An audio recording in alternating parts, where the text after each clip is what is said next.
Hello everyone. तो भारत का जो है अगला देश का राष्ट्रपति जो है वो द्रौपदी मुर्मू जी जो हैं वो बनने वाली हैं। सबको पता चल गया है ये चीज, मगर यहां पे मैं एक दो चीज ऐसा बात बताने वाला हूं। आपको थंबनेल से ये पता चल गया होगा कि मैं लिखा हूं कौन है द्रौपदी मुर्मू, और सेकेंड नंबर लिखा हुआ है कि इनकी अनसुनी कहानी सुनिए जिससे आप रो पड़ेंगे वो कहानी सुन के। तो आपको ऐसा ही लगने वाला है आज कि आप वो कहानी जो सुनेंगे तो आपको रोना आ जाएगा। तो हम स्टार्ट करते हैं आज का सेशन। देखिए, ये एक करंट अफेयर की तरह आप समझिए, क्योंकि आपके लिए ये काफी काम आने वाला है। ठीक है, तो यहां पे 20 जून 1958 को उड़ीसा में जन्म हुआ था इनका। सबसे पहले मैं ये बता दूं कि 20 जून 1958 को जो है इनका जन्म हुआ था। और आपको एक चीज पता है कि 20 जून जो था वो पिछले मंथ में था, और 21 जून को जो है इनको राष्ट्रपति के लिए जो है नॉमिनेशन के लिए जो है नाम अनाउंस हुआ। तो आप सोचिए कि इनका बर्थडे गिफ्ट कितना बड़ा होगा। ठीक है, ये हो गया। अब जो है हम सेकेंड पॉइंट पे चलते हैं कि कौन है द्रौपदी मुर्मू। तो सबसे पहले मैं ये बता देता हूं सिंपल वे में कि ये जो है आदिवासी महिला है। ठीक है, आदिवासी महिला है जिसे हम लोग संस्थाल भी कहते हैं। ठीक है, तो ये हो गया। और उड़ीसा की रहने वाली है। बहुत चीज अभी हम बहुत चीज के बारे में बात करेंगे। सबसे पहले यहाँ पे आप देखिए, जो भी हो 10th क्लास का हो चाहे इंटरमीडिएट का हो, शिक्षा जहां से भी किए हो, मगर यहां पे मैं बता दूं कि आपका ग्रेजुएशन जो है इन्होंने भुवनेश्वर के रामा देवी महिला कॉलेज से ग्रेजुएशन किया। इन्होंने जो है ग्रेजुएशन कहां से किया? रामा देवी कॉलेज से, भुवनेश्वर में जो वहां पे, और उड़ीसा से आते हैं। अब जो है हम आगे बढ़ते हैं। देखिए, आगे बढ़ते हैं, मेन पॉइंट पे चलते हैं। सबसे पहले जो है ये इन्होंने जो है शुरुआती में जो है एक सिंचाई विभाग में जो है बतौर क्लर्क का नौकरी इन्होंने स्टार्ट किया था, मगर वो भी नौकरी जो है वो छोड़ दिए। कुछ दिन के बाद जो है असिस्टेंट प्रोफेसर का पद जो है, शिक्षक बोला जाए तो शिक्षक का पद जो है इन्होंने अपने गृह जिला में किसी कॉलेज में स्टार्ट किए थे। तो एक टीचर जो है भारत का राष्ट्रपति फिर से बनने जा रहा है। यह पल जो है बहुत बड़ा है हम लोगों के लिए। अब देखिए, अब यहां से मेरा जो सेकेंड पार्ट है, मैं अभी इस पार्ट को ना 3 सेक्शन में अलग अलग डिवाइड किया हूं। सब कुछ मैंने आपको शुरुआती शिक्षा बता दिया, नौकरी बता दिया, कहां कहां की है। अब जो है हम दूसरे पार्ट पे आते हैं, अनसुनी कहानी, जो आपको शायद नहीं पता होगा, मगर आज हमारी वीडियो देखने के बाद आपको पता चल जाएगा कि ये अनसुनी कहानी क्या है जिसे आप सुन के रो पड़ेंगे। तो यहां आप देख लीजिए कि वर्ष 2009 का बात है, और 25 साल की उम्र में एक बेटे के असमय मौत हो गई। तो 25 साल के उम्र में जो है इनके प्रथम बेटा का निधन हो गया किसी भी कारणवश। वर्ष था 2009।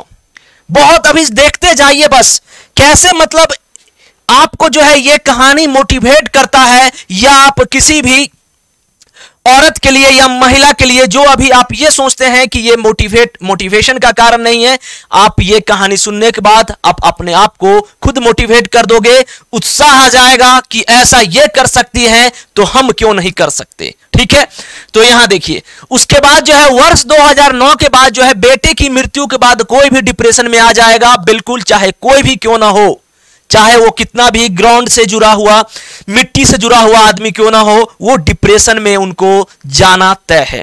ठीक है, अब यहां देखिए, कुछ दिन के बाद 4 साल 2009 में इनका प्रथम बेटा का निधन हुआ। 4 वर्ष के बाद जो है इनका सड़क हादसे में जो है दूसरे बेटा का निधन हो गया।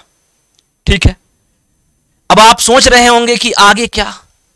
अभी देखते जाइए, जो मैं थंबनेल लिखा हूं उसका आपको परफेक्ट इफेक्ट पड़ेगा कितना, ये आप देखते जाइए। तो 4 साल के बाद जो है इनके दूसरे बेटे का मृत्यु हो गया, वो भी सड़क हादसा में। अब देखिए, उसके बाद वर्ष 2013 में जो है बेटे की मृत्यु के कुछ दिन बाद मां और भाई का भी मृत्यु हो गया। अपने मां का और भाई का निधन हो गया 2009, और कुछ दिन के बाद ही 2013।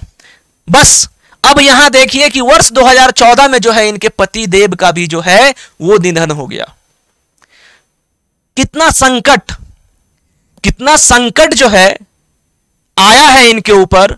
और ये दुनिया में ना कोई 1-2 ही लोग ऐसे होते हैं, बिरले पैदा होते हैं जो इतना सहन शक्ति किसी का होता है। ठीक है, अब देखिए आगे। अब यहां पे अब फिर से जो है डिप्रेशन स्टार्ट, फिर से मतलब इतना सारा पतिदेव का, भाई का, माँ का, दोनों बेटा का मृत्यु होने के बाद जो है डिप्रेशन में जाना तय है। और इन्होंने जो है सब कुछ त्याग के योगा आश्रम जो है योग करना स्टार्ट किए, और तब तक किए जब तक पूरा डिप्रेशन जो है पूरा निकल न गया हो। ठीक है, अब जो है ये हो गया। अब देखिए, अब जो है हम इसको दो सेक्शन में आपको बता दिए। पहला सेक्शन हमारा ये था कि स्टार्टिंग करियर, कहां एजुकेशन क्या स्टार्ट किए वो चीज। दूसरा हम किए कि थंबनेल का पार्ट जो था हमारा, हम वो आपको बताएं। अब तीसरा पार्ट जो है हम राजनीति में इनका एंट्री कैसे हुआ वो हम बताते हैं आपको, जिससे कि आपको पूरा क्रिस्टल क्लियर हो हर एक चीज और किस तरीके से जो है आप समझ सकते हो सिस्टमेटिक ढंग से। मैं वो कोशिश कर रहा हूं। तो यहां 1997 में जो है राजनीति में प्रवेश, यही एक कड़ी है जो यहां एक वार्ड पार्षद, जो कि इनका अपना इलाका है रंग रायपुर जो है अपना इनका इलाका है, वहां से इन्होंने जो है एक जगह से पार्षद चुनी गई, और एक पार्षद से जो है राष्ट्रपति तक का सफर। एक छोटे घर से राष्ट्रपति का, आप सोच रहे होंगे राष्ट्रपति भवन जो है 340 एकड़ में फैला हुआ है। 700 कर्मचारी जो है, 750 कर्मचारी वहां काम करते हैं। ठीक है, और कम से कम 300-350 जो है वहां पे कमरा है। वहां पे अब जो है ये रहेंगे। कितनी बड़ी बात है, कितनी बड़ी बात है। अब देखिए, अब जो है शुरुआत का बात कर रहे हैं। पहले हम 2 बार उड़ीसा के जहां से ये रायरंगपुर से विधायक रह चुके हैं, विधायक भी रहे हैं। और कुछ दिनों में जो है यहां पे 2000 से 2004 में जो है राज्य मंत्री उड़ीसा सरकार, जहां गवर्नमेंट था बीजेपी और बीजेडी का, बीजू जनता दल जो उड़ीसा में अभी हैं, उन्हीं का गठबंधन था बीजेपी। जिस टाइम वो अटल बिहारी हमारे अब प्राइम मिनिस्टर जानते होंगे, उस टाइम जो गठबंधन था बीजेपी और बीजेडी का था। ठीक है, तो उस टाइम जो है ये बकायदा मुख्यमंत्री भी रहे हैं, मुख्यमंत्री राज्य मंत्री रहे हैं। ठीक है, अब जो है यहां पे देखिए कि बीजेपी बीजेडी सरकार में मंत्री रह चुके हैं, जो कि मैंने आपको बता दिया। अब देखिए, झारखंड की पहला महिला राज्यपाल नियुक्त हुई, झारखंड के पहला महिला राज्यपाल। और आप यकीन मानना कि पूरे भारत देश में प्रथम आदिवासी महिला राज्यपाल बनी थी पूरे देश में। ठीक है, तो ये सब जो है, अब कौन जानता था कि उस टाइम जो है राज्यपाल बनने के टाइम जो है वो राष्ट्रपति में रामनाथ कोविंद जिसे मिलने गए थे, और कौन वो सोच भी नहीं सकती थी कि मैं फिर से यहां आने वाली हूं। ऐसा कोई सोच सकता है? कोई नहीं। ठीक है, तो ये जो है इनके लिए एक बहुत ही बड़ा मूवमेंट है अभी। अब यहां देखिए कि आपको एक दो चीज बता दूं सबसे पहले, कि भारत के जो अभी प्राइम मिनिस्टर हैं नरेंद्र मोदी जी, और ये द्रौपदी मुर्मू प्रथम प्राइम मिनिस्टर हैं ये, जो कि आजाद भारत से पहले, बाद में जो है इनका जन्म हुआ है। और द्रौपदी मुर्मू जी का भी जन्म जो है 1958 में, जैसा कि मैंने बताया था, हुआ है। दोनों के दोनों जो है आजाद भारत के बाद का जन्म हुआ है। तो ये आप लोग याद रखिएगा, क्वेश्चन आपके एग्जाम में आ सकता है। तो ये जो है चुनाव जीती तो देश की पहली ऐसी राष्ट्रपति होंगी। चुनाव जीतना तो तय है, रिजल्ट भी आ गया है, खैर जो भी है हम आपको बता रहे हैं। अब देखिए, अभी जो राष्ट्रपति का 21 जून पिछले महीने जब यहाँ पे नॉमिनेशन के लिए जो है इनका नाम अनाउंस हुआ, तो आप सोचिए कि जो अपने जगह जहां से ये बिलोंग करती हैं, वहां पे एक मंदिर में जाके पूजा पाठ करके सबसे पहले जो है मंदिर को खुद से जो है साफ सुथरा किए, और फिर जो है पूजा पाठ किए। ठीक है, तो बहुत बड़ा जो है एक उपलब्धि रहा है इनके जीवन में। अब ये देखिए, ये जो है इनका घर है, और ये एक ऐसा घर है जो सिर्फ और सिर्फ 2 मंजिला का घर है, और उड़ीसा के जो है मेन शहर में भी नहीं है, एक लोकल एरिया, विलेज एरिया में बिलोंग करते हैं।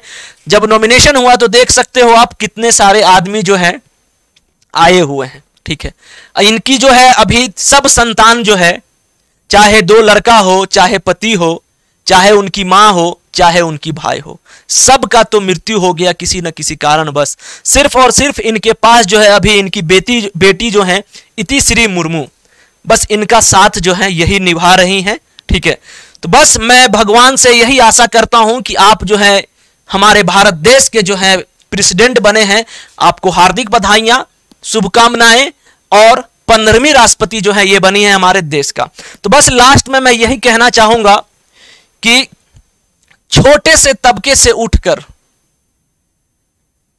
कहां से कहां पार्षद से जो है छोटा समझिए, वो पार्षद से लेकर विधायक से लेकर और उसके बाद जो है राष्ट्रपति तक का सफर यूं ही नहीं होता।